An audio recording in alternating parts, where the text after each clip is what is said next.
जय श्री ओम नमः सिद्धेभ्य। जय श्री ओम नमः सिद्धेभ्य। जय श्री ओम नमः सिद्धेभ्य। नमो अरिहंताणं, नमो सिद्धाणं, नमो आयरियाणं, नमो उवज्झायाणं, नमो लोये सव्वसाहुणम्। ओंकारं बिंदु संयुक्तं नित्यं ध्यायन्ति योगिनः, कामदं मोक्षदं चैव ओंकाराय नमो नमः। अविरल शब्द घनौघ प्रक्षालित सकल भूतल कलंका, मुनि भी उपासित तीर्था, सरस्वती हरतो नो दुर्ताम। अज्ञान तिमिरान्ध्यानां ज्ञानांजन्य शलाकया चक्षुरुन्मीलितं येन तस्मै श्री गुरुवे नमः। श्री परम गुरुवे नमः। परंपराचार्य गुरुवे नमः। सकल कलुष विध्वंसकम श्रेयसां परवर्धकम, धर्म संबंधकम, भव्य जीव मनः प्रतिबोधकारकम, पुण्य प्रकाशकम, पाप प्रणाशकम, इदं शास्त्रम श्री समय सारनामधेयम्। अस्य मूल ग्रंथ कर्तारः श्री सर्वज्ञ देवा, तदुत्तर ग्रंथ कर्तारः श्री गणधर देवा, प्रति गणधर देवा, तेषां वचनानुसार मा साध्य आचार्य श्री कुंद कुंद देव विरचितम श्रोतारः सावधानतया शृण्वन्तु। मंगलम भगवान वीरो, मंगलम गौतमो गणी, मंगलम कुंद कुंदाद्यौ, जैन धर्मोस्तु मंगलम। सर्वमंगल मांगल्यम सर्वकल्याणकारकं, प्रधानं सर्वधर्माणां, जैनं जयतु शासनम्।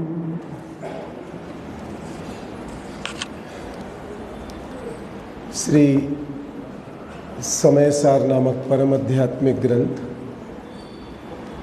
आचार्य भगवान कुंद कुंद द्वारा प्रणीत, आचार्य भगवान अमरचंद्र देव द्वारा टीकाकृत। इस ग्रंथादिराज की संवर अधिकारमय जो टीका है, जिस पर अभी पूज्य गुरुदेव श्री के प्रवचन चल रहे थे, उपयोग में उपयोग है, क्रोधादि में उपयोग नहीं है। बहुत महत्वपूर्ण भेद विज्ञान की बात संवर अधिकार के प्रारंभ में ही लिया है ना। संवर अर्थात अनादि काल से चले आ रहे आश्रव का अभाव, जन्म मरण के अभाव रूप जो बीज है, उसका नाम क्या है? संवर है। उस संवर अधिकार की इन गाथाओं में बहुत महत्वपूर्ण विषय आचार्य देव ने हमारे समक्ष रखा है। थोड़ा कठिन भी है, क्योंकि जिन भावों का हमें आत्मा रूप से श्रद्धान है, जिन मोह राग द्वेष रूप भावों का हम आत्मा रूप से अपने रूप से श्रद्धान करते हैं, उन्हीं मोह राग द्वेष रूप भावों से आत्मा को भिन्न बताया है। शरीर आदि 9 कर्म से भिन्नता तो हमें सामने दिखाई देती है। ये पर्याय में आया हूं तो पूर्व पर्याय का शरीर छोड़ के आया हूं। इस पर्याय की जितनी भी स्थिति रहेगी, उसके पश्चात इस शरीर को छोड़ करके अन्य शरीर में चला जाऊंगा। तो वो भेद विज्ञान तो मेरे कदाचित अनुमान ज्ञान में बना रहता है, भले ही उसको श्रद्धान में मैं न ले पाता हूँ, पर ज्ञान से तो मैं उसको स्वीकार बिल्कुल करता ही करता हूं। कौन से भेद विज्ञान को? नो कर्म वाले भेद विज्ञान को। ये जो शरीर आदि नो कर्म है ना, इस भेद विज्ञान को तो मैं ज्ञान से, अनुमान ज्ञान से स्वीकार कर लेता हूं, और द्रव्य कर्म को भी अनुमान ज्ञान से स्वीकार कर लेता हूं, क्योंकि मेरे आत्मा की सत्ता कब से है, मेरा अस्तित्व कब से है? अनादिकाल से है। तो कैसा था मेरा अस्तित्व अनादिकाल से? कर्मों से सहित था कि कर्मों से रहित था? अनादिकाल से ही मैं कर्मों से सहित हूं कि रहित हूं? कि पहले कर्मों से रहित था, बाद में कर्म आकर के जुड़े? ऐसा तो है नहीं, ऐसा तो संभव नहीं है। तो अनादिकाल से ही मैं जब कर्मों से सहित हूं, तो जो अनादि से हो मेरा स्वभाव क्यों नहीं कहलाएगा? न्याय समझना। ज्ञान दर्शन चारित्र कब से है मेरे साथ? उनको क्या कहते हैं हम? और द्रव्य कर्म कब से है? उनको क्या कहते हैं? क्यों? क्योंकि वो द्रव्य कर्म अनादि से तो है, पर अनंत काल तक नहीं रहते, छूट जाते हैं। तो छूट जाते हैं तो ये समझ में आया कि अनादि से भी होने पर भी अनादि से ही अलग थे। अगर अलग नहीं होते तो स्वभाव से छूट नहीं सकते थे। बहुत एक सामान्य उदाहरणों से, सामान्य वस्तु व्यवस्था के न्याय से हमें ये बात को गहराई से समझना है। यद्यपि द्रव्य कर्मों का संबंध भी मेरे साथ अनादिकाल से है, पर जो अनादिकाल पहले के जो द्रव्य कर्म आत्मा के प्रदेशों के साथ बंधन रूप थे, वो आज नहीं है, वो तो निर्जरित हो गए। तो पुराने पुराने बंधे हुए कर्मों की निर्जरा सतत चालू है, प्रति समय चालू है, और मेरे परिणामों के निमित्त से नए नए कर्मों का बंधन प्रति समय चालू है। तो मुझे यह भी समझ में आ जाता है, कौन सी दूसरी बात, कि नो कर्म तो अनुमान ज्ञान से सहज ख्याल में आ जाते हैं कि वो भिन्न है, और कदाचित द्रव्य कर्मों की भिन्नता का भी उपयोग में निर्णय करने का पुरुषार्थ करूं तो यह भी समझ में आ जाता है कि हाँ, बात तो सही है। आज मनुष्य आयु है, कल नहीं रहने वाली है, बदल जाएगा वो कर्म। आज जो नाम कर्म की स्थितियां हैं वो कल नहीं रहने वाली हैं, वो नाम कर्म की स्थितियां भी बदल जाएंगी। आज जो मोहिनी का उदय है वो कल नहीं रहने वाला है। अरे कल क्या, एक समय बाद नहीं रहने वाला है। कभी परिणामों में मंदता है, कभी परिणामों में तीव्रता है, कभी देवसास गुरु के प्रति भक्ति आदर का परिणाम है, कभी विषय वासना भोग के प्रति अपने आसक्ति के परिणाम है। तो वो ये तो प्रति समय बदलने बदलने बदलने वाले हैं।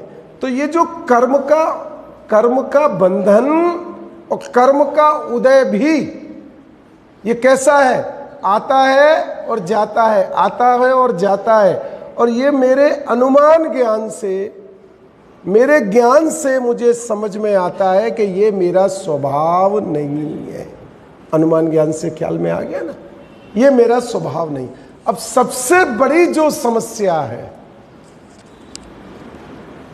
समस्या नहीं है, जो हमें समझने में बहुत पसीना आता है कि जिस समझ से मैं समझ रहा हूं वो मेरा स्वभाव कैसे नहीं है। समझ में आई कि नहीं आई बात? अभी जिस भाव को लेके हम यहां बैठे हुए हैं, कौन से भाव को लेके बैठे हुए हैं? समझने के भाव को लेके बैठे हुए हैं ना। कौन से परिणाम को लेके बैठे हुए हैं? शुभ राग को लेके बैठे हुए हैं ना, प्रशस्त राग को लेके बैठे हुए हैं ना। तो ये प्रशस्त राग रूप भाव है, भगवान की वाणी में ये आया है। आचार्य कुंद कुंद भगवान ये कहते हैं कि ये समझने का जो विकल्प है, इसके भी दो भेद होंगे। एक समझने वाला ज्ञान और एक विकल्प। अब ये सबसे कठिन बात आकर के यहां खड़ी हो जाती है। इसका भेद विज्ञान अगर हो गया, इसमें भेद समझ में आ गया, तो समझ लेना अनादि काल से चला आ रहा संसार अब बंद हो गया। जिस भेद विज्ञान के प्राप्त करने के लिए अनंत बार भगवान के समो शरण में जाकर के अभ्यास किया,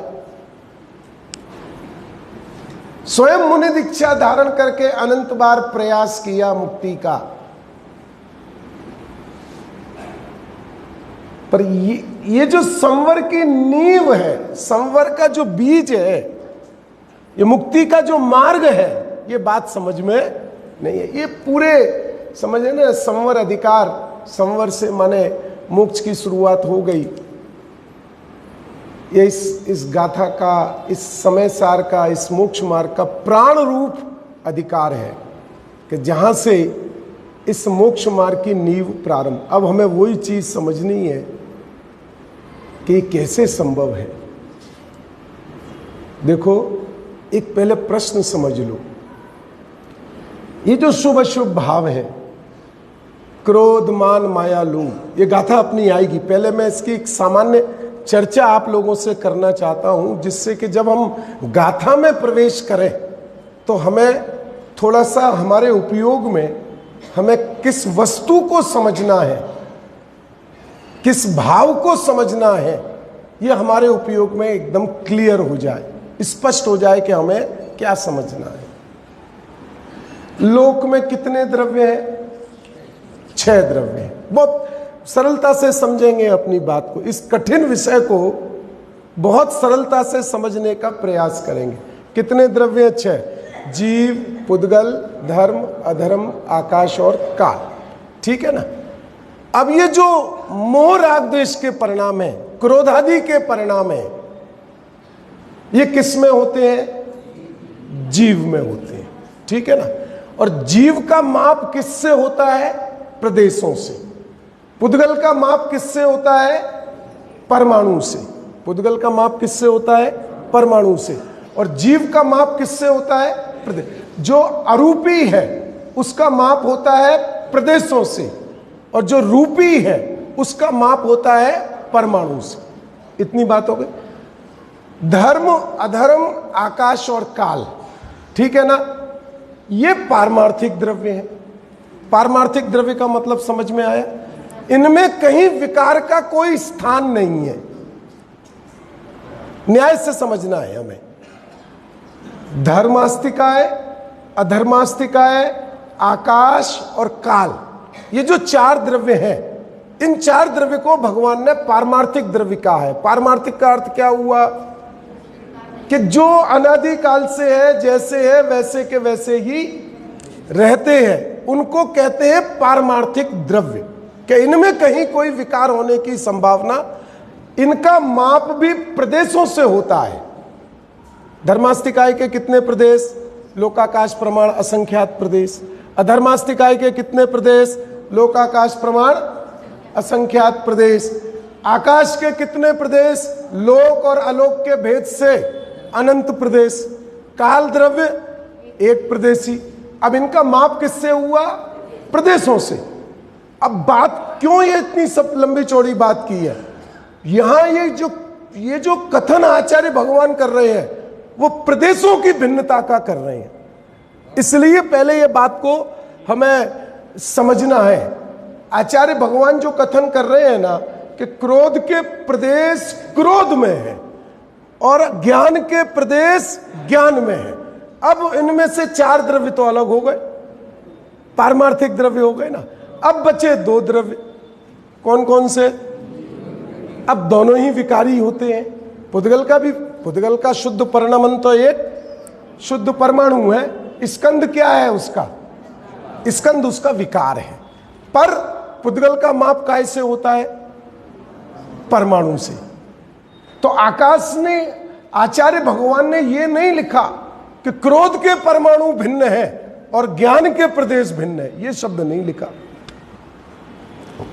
संकट समझना, पहले वस्तु व्यवस्था का स्वरूप समझना। अगर ऐसा लिखते तो समझ में आता, क्योंकि क्रोध द्रव्य कर्म के उदय से होता है और द्रव्य कर्म जड़ रूप है, परमाणु रूप है, 8 कर्मों की रचना है, वो जड़ रूप है। तो उस जड़ रूप से, वो जड़ के परमाणुओं से क्रोध उत्पन्न होता है। ऐसा अगर आचार्य भगवान लिखते तो हमारे को उपयोग में कोई संकट नहीं होता। संकट क्यों खड़ा हो गया? संकट क्यों खड़ा हुआ? संकट समझ में आ रहा है ना? पहले इस विषय के प्रश्नों में जाओ, इसके स्वरूप में जाओ, इसकी गहराई में जाओ, फिर उसका जब उत्तर लेंगे तो हमें बहुत आनंद आएगा कि वस्तु कितनी सूक्ष्म है और आचार्य भगवान किस विधि से इस सूक्ष्मता को सरलता से हमारे हृदय में, हमारे ज्ञान में बिठाने वाले हैं।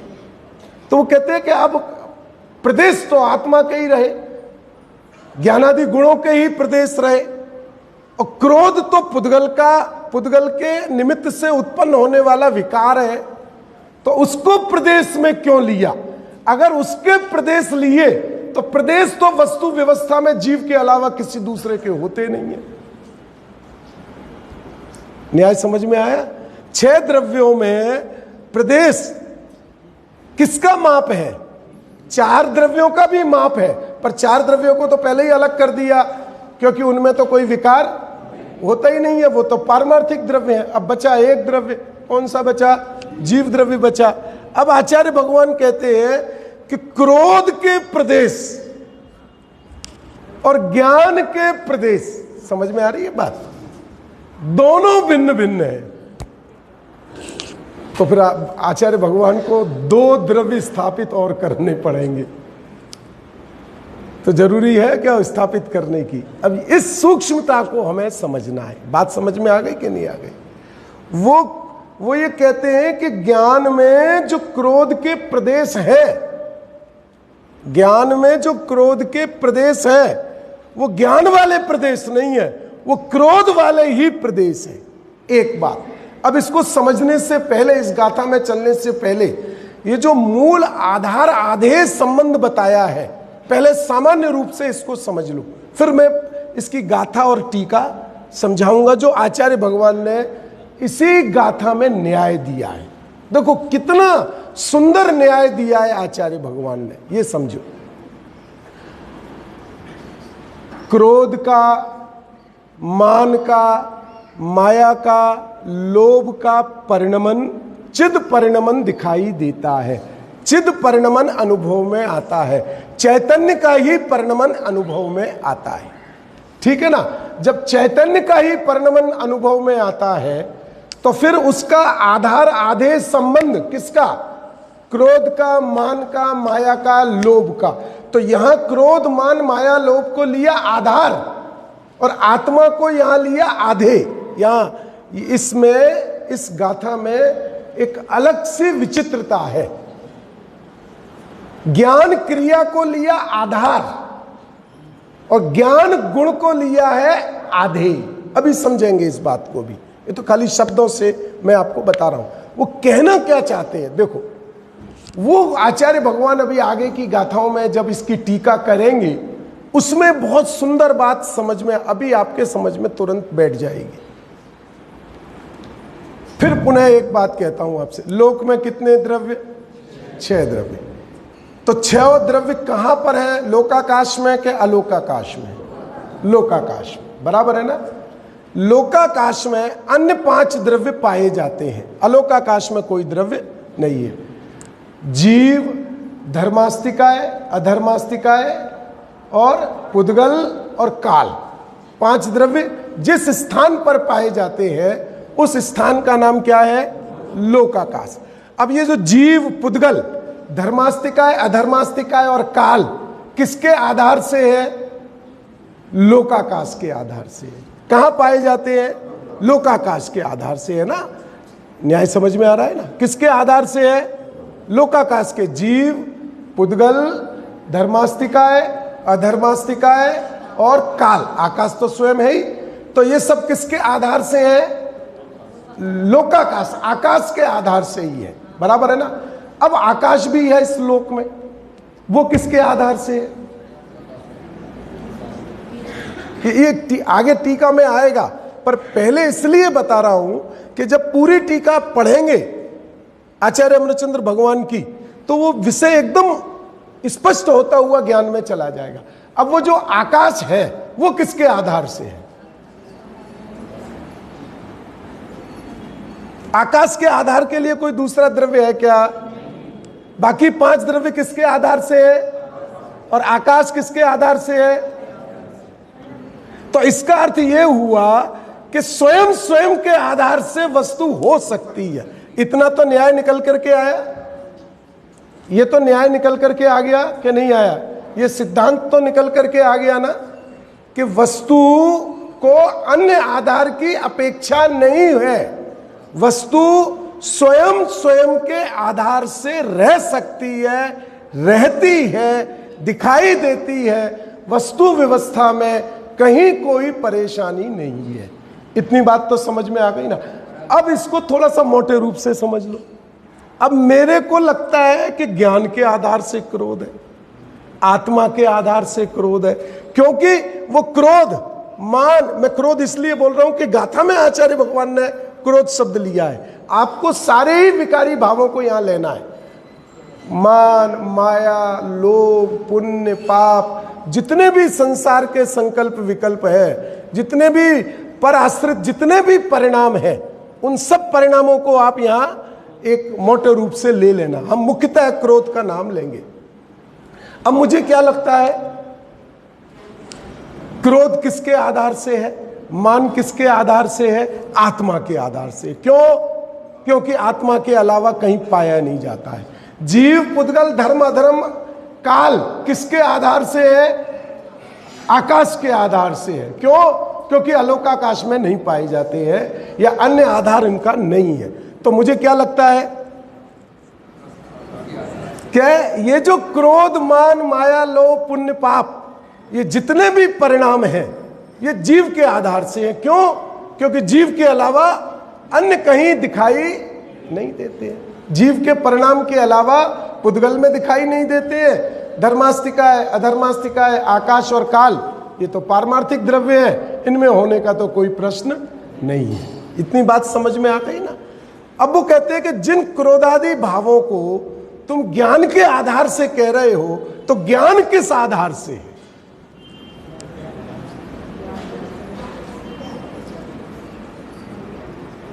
प्रदीप जी, एकदम सरलता से हम थोड़ा सा, आपकी सभा सूक्ष्म है, पर हम इस सूक्ष्म बात को भी बहुत सहजता से, सरलता से, भेद विज्ञान की इस विधि को हमें समझने का प्रयास करना है, पुरुषार्थ करना है। ज्ञान किसके आधार से है? स्वयं के आधार से है ना। आकाश किसके आधार से है? स्वयं के। तो वो जिस क्रोध को, मान को, माया को, लोभ को, पुण्य पाप के भावों को मैं ये कहता हूं कि आत्मा के आधार से है, तो वो क्या अपने आधार से नहीं हो सकते हैं? क्रोध के आधार से नहीं हो सकता है, मान के आधार से नहीं हो सकता है, लोभ के आधार से नहीं हो सकता है, पुण्य के आधार से नहीं हो सकता है। क्या हो सकता है कि नहीं? अगर वस्तु व्यवस्था में नहीं हो सकता हो तो उसका आधार दूसरा ढूंढना पड़ेगा। पर वस्तु व्यवस्था में दिखाई देता है कि जीव अथवा कोई भी द्रव्य स्वयं अपने अपने आधार से है, उसके परिणाम भी, उन परिणामों का, उस द्रव्य का स्वयं आधार आदेश संबंध है। इतनी बात स्पष्ट हुई। अब गाथा में चलेंगे। जब अब गाथा में चलेंगे ना, तो अब ये गाथा हमें एकदम भेद विज्ञान का मूल कारण बनेगी। अभी तक क्योंकि ये चर्चा पूरी जिनवाणी में क्रोध के प्रदेश भिन्न है और ज्ञान के प्रदेश भिन्न है, इस गाथा के अलावा, इस संवर अधिकार के अलावा, इस भरत क्षेत्र में विद्यमान पूरी जिनवाणी में जितने भी शास्त्र अपने पास विद्यमान है, इसके अलावा दूसरी कहीं इस प्रकार की चर्चा की कोई दूसरी गाथा हमारे पास नहीं है। तो मतलब समझ लो, आचार्य कुंद भगवान ने भी एक ही गाथा लिख के छोड़ दी कि ये नहीं समझ में आई तो मुश्किल हो जाएगी। पर उन्होंने कहा समझना तो पड़ेगा। इसको अपने कर्मों के अभाव के लिए जाना है, स्वभाव की प्राप्ति के लिए जाना है। तो जब तक ये जीव स्वयं के आधार को नहीं समझेगा, तब तक ये जीव पराश्रित ही रहेगा, दुखी ही रहेगा, मुक्ति की प्राप्ति नहीं कर पाएगा। अब हम ये जो हमारे गाथा का जो सामान्य विषय हमने लिया कि क्रोध के आधार से है, ज्ञान के आधार से है, और विशेष बात क्या कि क्रोधादि के प्रदेश भिन्न है और ज्ञान के प्रदेश भिन्न है। इसको भी एक पहले मोटे रूप से समझ लो, बहुत आनंद आएगा।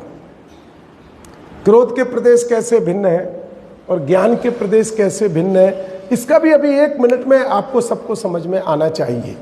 देखो, अनादि काल से पीछे भाई साहब सबको समझ में आ रही है? किसी को कठिन तो नहीं पड़ रही है?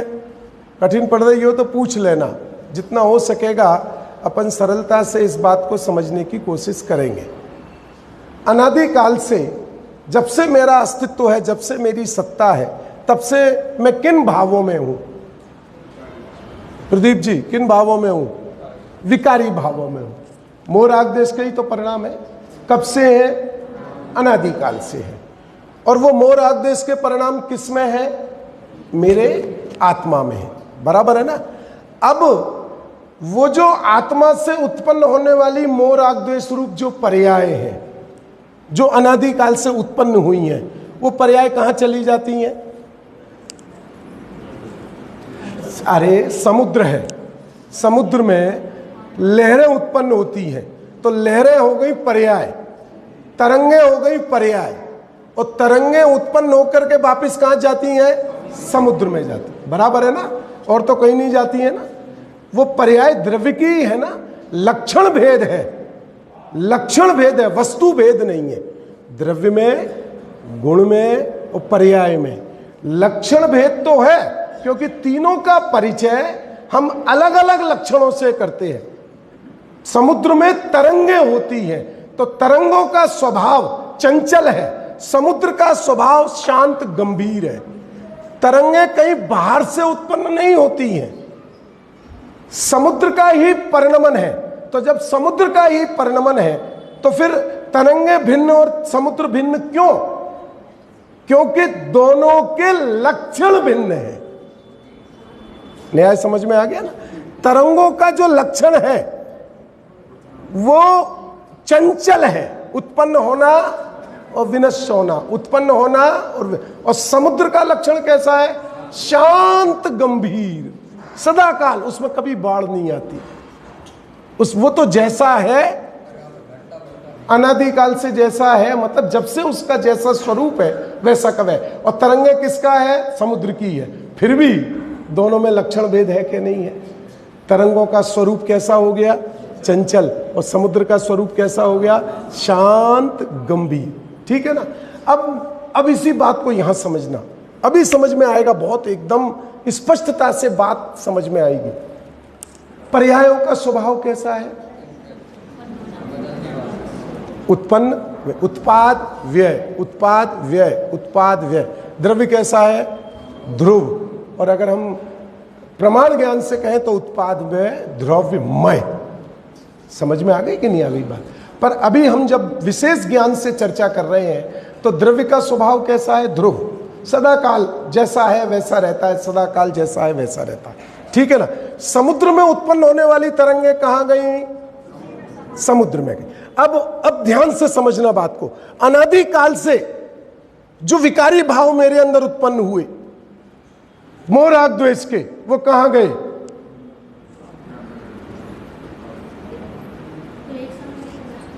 गए कहां? समय के तो एक है, गए कहां? अगर आत्मा में गए तो आत्मा शुद्ध हो गया। न्याय समझो, बात को समझो। आज अभी तुरंत समझ में आएगी ये बात। अगर वो अनादि काल से विकारी भाव, जाने दो, भगवान महावीर स्वामी के जीव का उदाहरण ले लो, अभी समझ लो। अभी 2500 कुछ वर्ष हुए ना निर्वाण को, भगवान महावीर स्वामी के निर्वाण को, ठीक है ना। तो अब जब निर्वाण से पहले उनकी सारी विकारी पर्याय कहां गई? मारीची की विकारी पर्याय, जब भगवान का विरोध किया, वस्तु व्यवस्था का विरोध किया, वो पर्याय कहां चली गई भगवान की? विकारी पर्याय कहां गई ये बताओ। अगर विकारी पर्याय द्रव्य में गई तो द्रव्य को शुद्ध नहीं कह सकते हो 3 काल में। कह सकते हो क्या? समझ में आ रही है बात? अगर वो मोह राग द्वेष वाली विकारी पर्याय उत्पन्न होकर के द्रव्य में गई तो फिर द्रव्य शुद्ध नहीं रहा, द्रव्य शुद्ध अशुद्ध पर्यायों का पिंड हो गया। तो वो कहां गई विकारी पर्याय? वो जो ज्ञान रूप, दर्शन रूप, चारित्र रूप जो परिणमन था, उस विकारी पर्याय के काल में भी भिन्नता होगी, तब तो ज्ञान दर्शन चारित्र तो ध्रुव रूप रहा, और वो जो विकारी पर्याय है वो उस पर्याय वाले जिसके आधार से थी उसमें चली गई। अभी थोड़ा सा सोचना इसको थोड़ा सा इसको बहुत गहराई से समझने की आवश्यकता है। मेरी प्रति समय उत्पन्न होने वाली क्रोध मान माया लोभ की पर्याय क्या मेरे द्रव्य स्वभाव में गर्भित हो रही हैं? तो द्रव्य स्वभाव में गर्भित नहीं हो रही हैं, पर उन क्रोध मान माया लोभ को प्रकाशित करने वाला ज्ञान वो कहां जा रहा है? वो जो क्रोध मान माया लोभ जिस ज्ञान में प्रकाशित हो रहे हैं, मैं भेद विज्ञान कर नहीं पा रहा हूं, पर वो क्रोध मान माया लोभ जिस ज्ञान में प्रकाशित हो रहे हैं, वो ज्ञान कहां जा रहा है? ध्रुव में। वो कहां जा रहा है? ध्रुव में। और क्रोध मान माया लोभ कहां जा रहे हैं? वो जिस द्रव्य के आश्रय से थे उसमें। तो इसका मतलब ये निकला कि नहीं निकला कि वो सदा काल से ही भिन्न है? समझ में आया कि नहीं आया बात? न्याय बताओ आज। इसका अर्थ ये निकला कि नहीं निकला कि अभी जो मेरा क्रोधादि विकार रूप जो परिणमन हो रहा है, जिस ज्ञान स्वभाव में वो क्रोधादि भाव रूप प्रकाशित हो रहे हैं, जिनको मैं एक मान रहा हूं, जिनको मैं अपना मान रहा हूं, उसमें भी भिन्नता है। क्यों भिन्नता है? अगर भिन्नता ना हो तो वो पारिणामिक भाव हो जाए, और पारिणामिक भाव हो जाए तो द्रव्य शुद्ध अशुद्ध पर्यायों का पिंड हो जाए, फिर द्रव्य की शुद्धता नहीं बचे। कभी इस ढंग से विचार किया था? वस्तु व्यवस्था को इस ढंग से सोचा था? कठिन नहीं है बिल्कुल मार्ग, पर जब उस वस्तु के स्वभाव के समीप जाकर के आप न्याय से उस वस्तु को देखोगे तो तुरंत ज्ञान में ये समझ में आ जाएगा कि भले ही मैं भेद विज्ञान नहीं कर पा रहा हूं कि क्रोध भिन्न है और ज्ञान भिन्न है, ऐसा मेरे अनुभव में नहीं आ पा रहा है, तो मेरे अनुभव में नहीं आने से भिन्नता नहीं है, ऐसा नहीं है। वो तो दोनों भिन्न भिन्न ही है, और उनको एक मानना भगवान कहते हैं वही संसार है, वही संसार है, वही अनंत जन्म मरण का कारण है। ये 2 बातों से थोड़ी सी स्पष्टता हो गई। अब ये स्पष्टता तो क्या स्पष्टता हुई कि क्रोध मान माया लोभ पुण्य पाप जितने भी प्रशस्त अप्रशस्त मंद तीव्र जितने भी कसाय भाव हैं, वो सारे के सारे कसाय भाव मेरे आत्मा में आज तक गए नहीं है। उन कसाय भावों को प्रकाशित करने वाली ज्ञान की पर्याय वो मेरे स्वरूप रूप हुई है, और वो जो कसाय भाव है वो मेरे स्वरूप रूप नहीं हुए हैं। इसका अर्थ है कि वो अनादि काल से भिन्न ही थे। अगर भिन्न नहीं होते तो 2 चीजें अलग अलग नहीं हो सकती थी। ये बात ख्याल में आ गई ना? अब हम ये जो थोड़ी सी मोटी ये जो एक स्थूल चर्चा की है ना, इस प्रकरण को समझने के लिए, तो ये बात अब अपने को ये ख्याल में बैठेगी। इस गाथा का सार जो है वो अपने को अपने ज्ञान में बैठेगा। अब देखो गाथा अपन प्रारंभ करेंगे आचार्य अमृत कुंद भगवान की गाथा से ही प्रारंभ करते हैं। इस विषय को।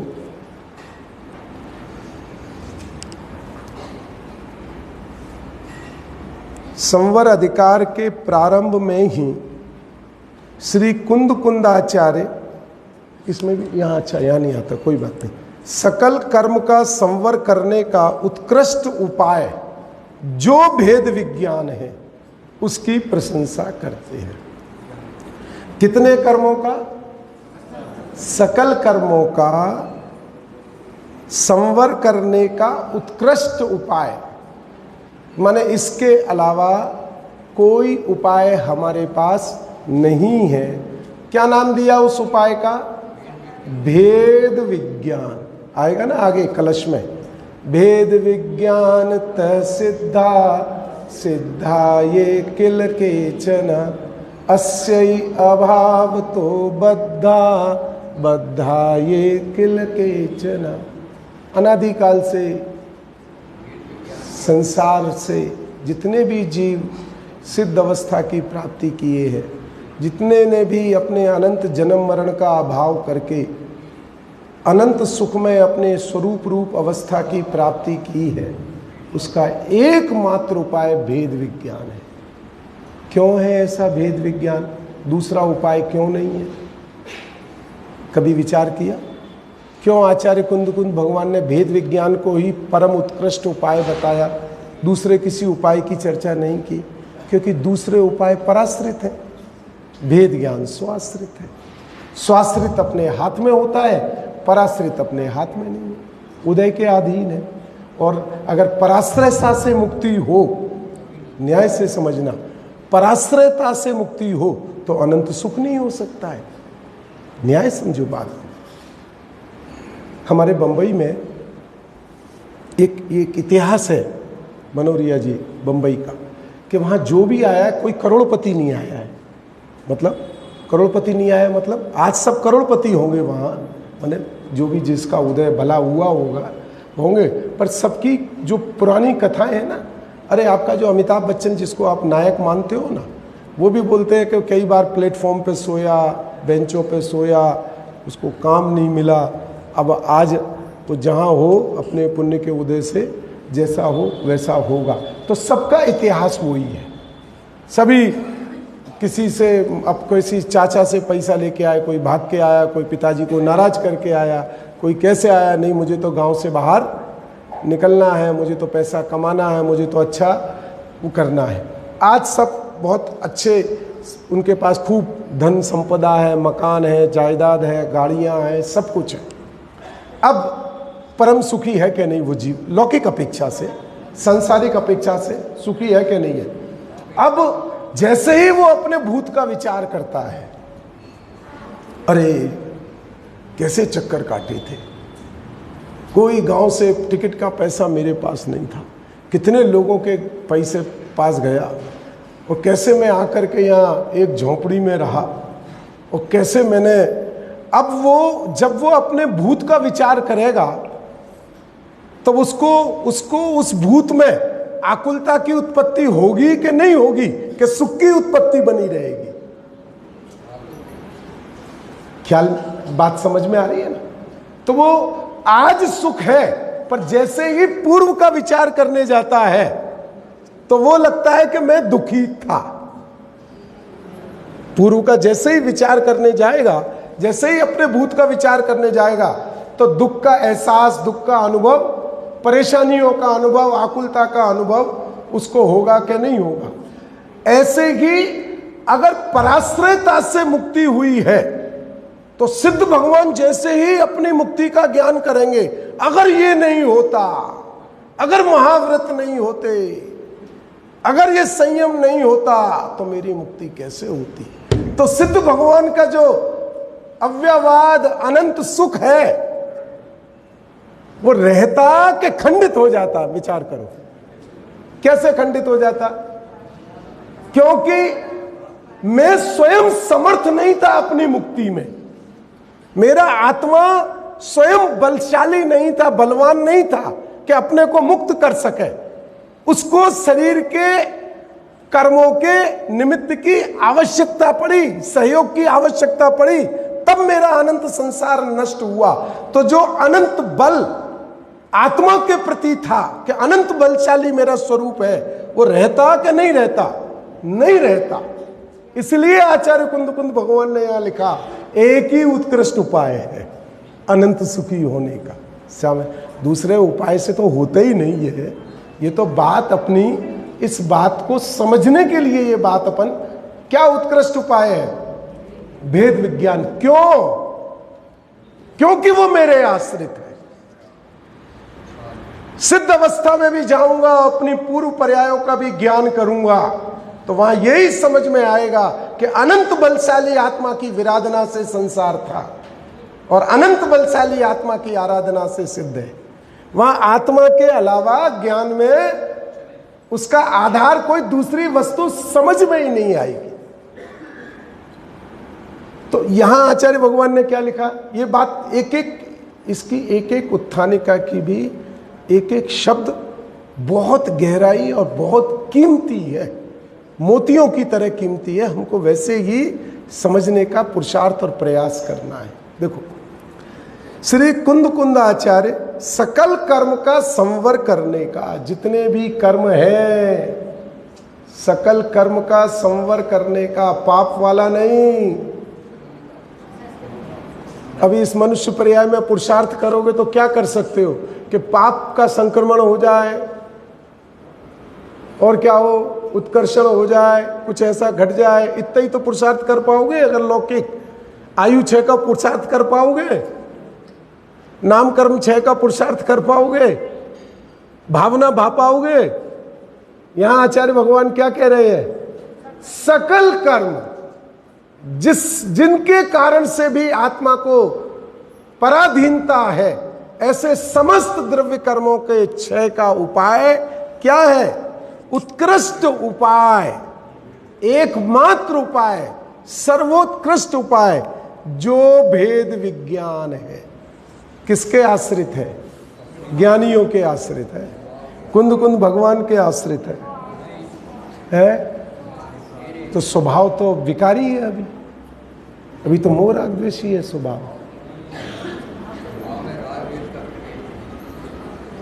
तो अभी कैसा है? अभी कैसा है हमारी अवस्था कैसी है? मोह राग द्वेष वाली है कि नहीं? अब मोह राग द्वेष वाले स्वभाव के आश्रय से कर्मों का क्षय हो जाएगा?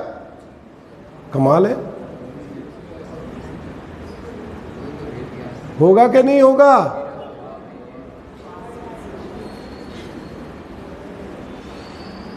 देखो, एक उदाहरण देके बात समझाता हूं, बहुत सरलता से बात को समझो। स्वभाव और विकार का भी उदाहरण समझ लो, एकदम समझ में आएगा। जल का स्वभाव क्या है? फिर ध्यान से बोलना, फिर पूछ रहा हूं, बहुत एकदम सावधानी और सतर्कता का काम है ये। जल का स्वभाव क्या है? तो जल उष्ण नहीं होता है? जल उष्ण होता है कि नहीं? होता है। तो स्वभाव आप उसका शीतल क्यों कह रहे हो? ऐसा कहो, जल का स्वभाव शीतल भी है और उष्ण भी है।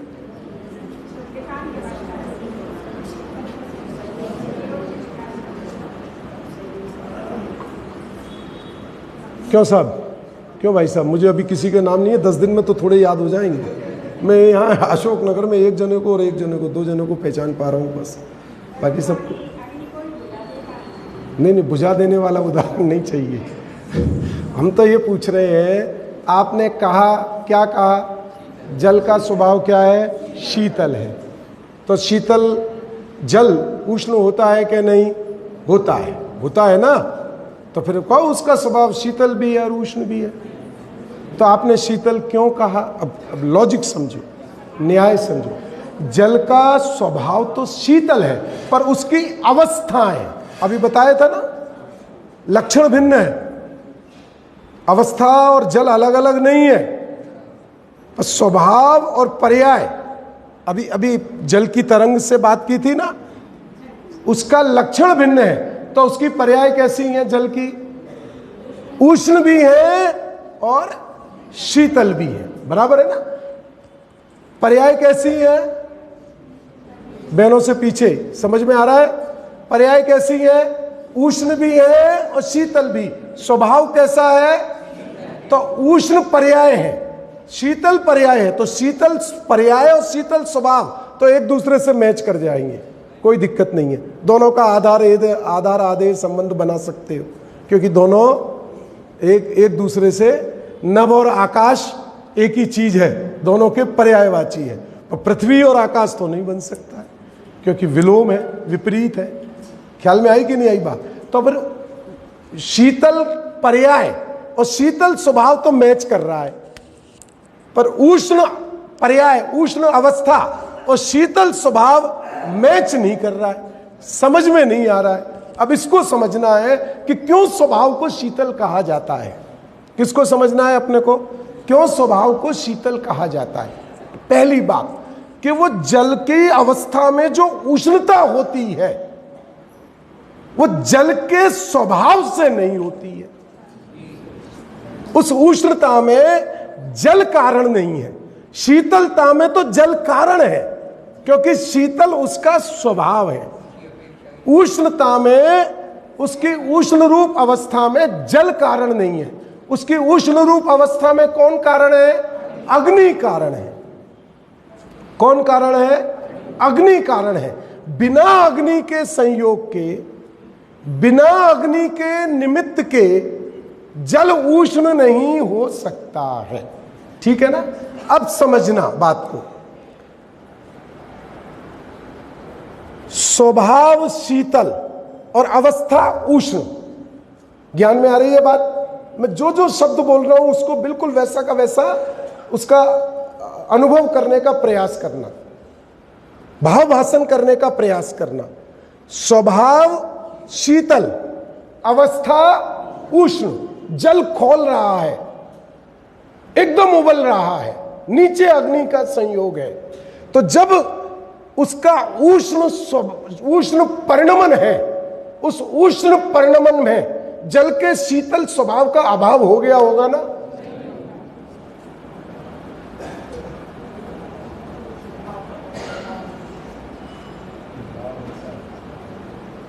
उसके उष्ण रूप परिणमन में शीतल स्वभाव का अभाव हो गया है कि नहीं है? अगर अभाव हो गया हो तो जैसे उष्णता के लिए अग्नि के संयोग की जरूरत है, तो शीतलता के लिए रेफ्रिजरेटर की या ठंडी हवाओं की या एयर कंडीशन की जरूरत पड़ेगी कि नहीं पड़ेगी? पर अब उस उष्ण जल को शीतल करना हो तो क्या करना पड़ेगा?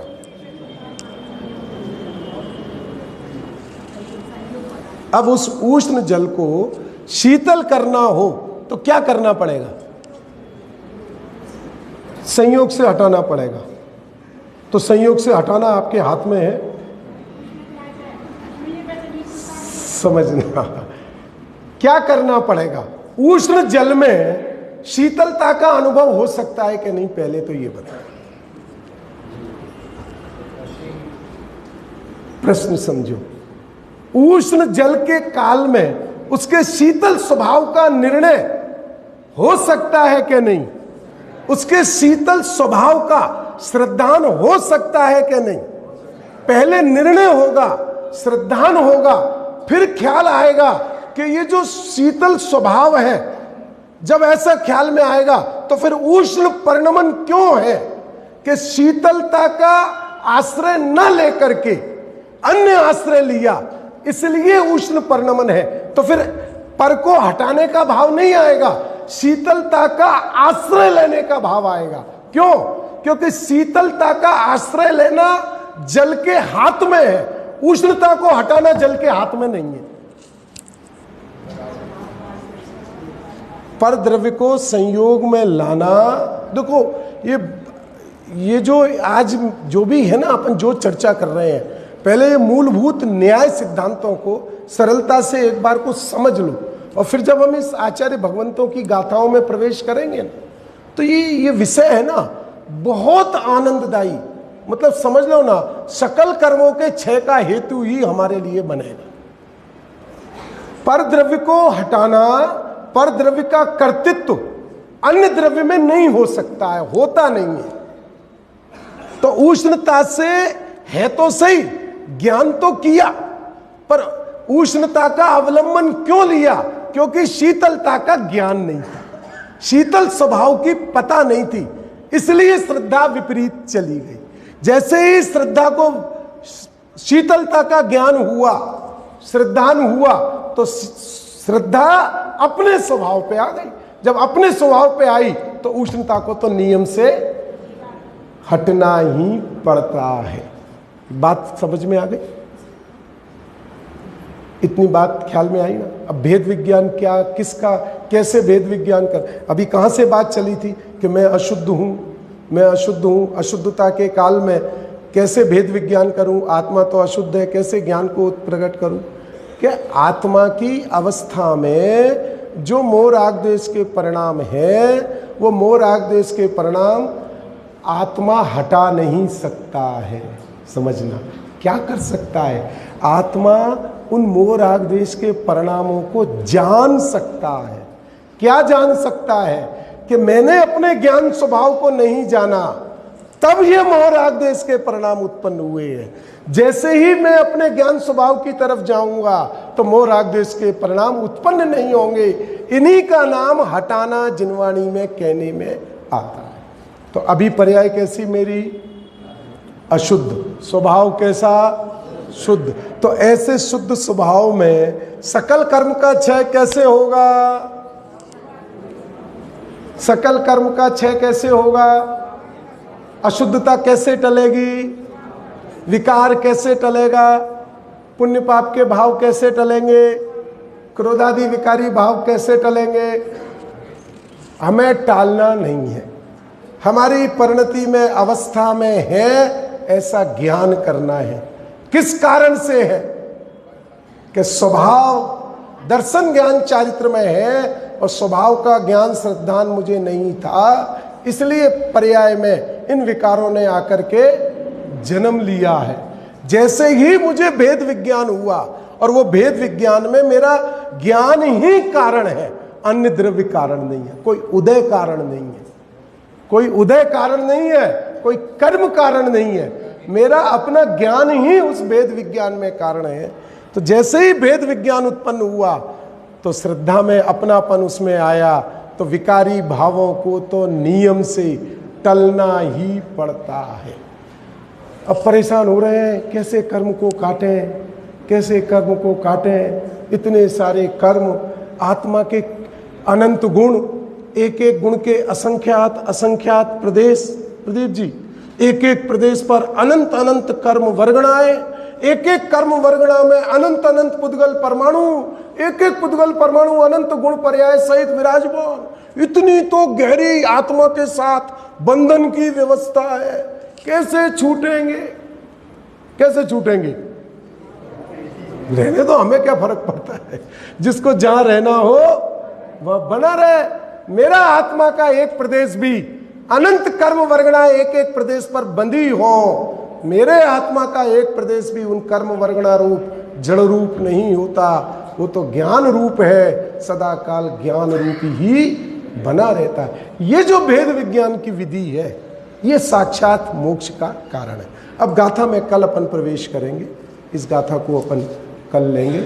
कल से अपन इसके जो आचार्य भगवान कैसे हमें पूरा, अब हम 10 दिनों में अगर अभ्यास करेंगे तो निश्चित रूप से अगर हम आचार्य कुंद की माने और सुने तो किसी का भी संसार शेष नहीं रहेगा।